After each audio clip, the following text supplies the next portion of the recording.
Inihabol ma-enroll ng ilang magulang ang kanilang mga anak para sa Lunes, ang opisyal na pagbubukas ng school year 2025-2026.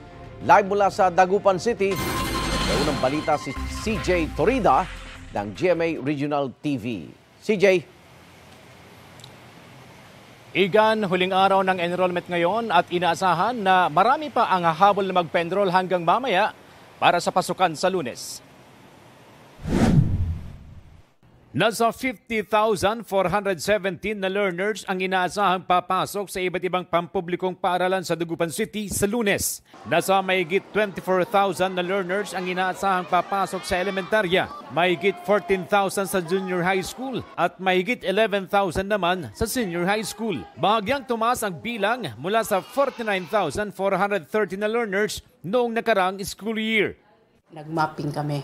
No, our school heads were very active last time, yung second semester.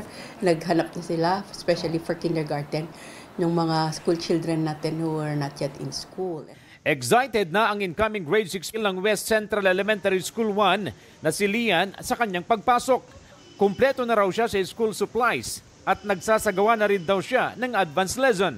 Kasi po, makikita ko na po yung mga kaibigan ko po. Tapos po, hindi na po ako mababoring sa bahay. Tuloy ang enrollment para sa school year 2025-2026.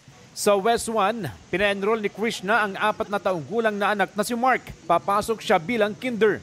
Ngayon po, inahanda ko po siya para matuto siya mag-aral. At kahit papaano na ganito lumalaki siya, at least may matututunan po siya.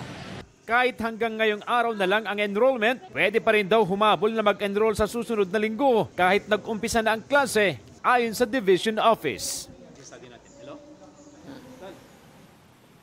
Igan, dito sa West Central Elementary School 1, isa sa pinakamalaking paaralan sa Dagupan City, inaasahan papalo sa 1,800 hanggang 2,000 ang bilang ng mga mag-aaral na magbabalik eskwela sa Lunes, June 16, 2025. Balik sa iyo, Igan.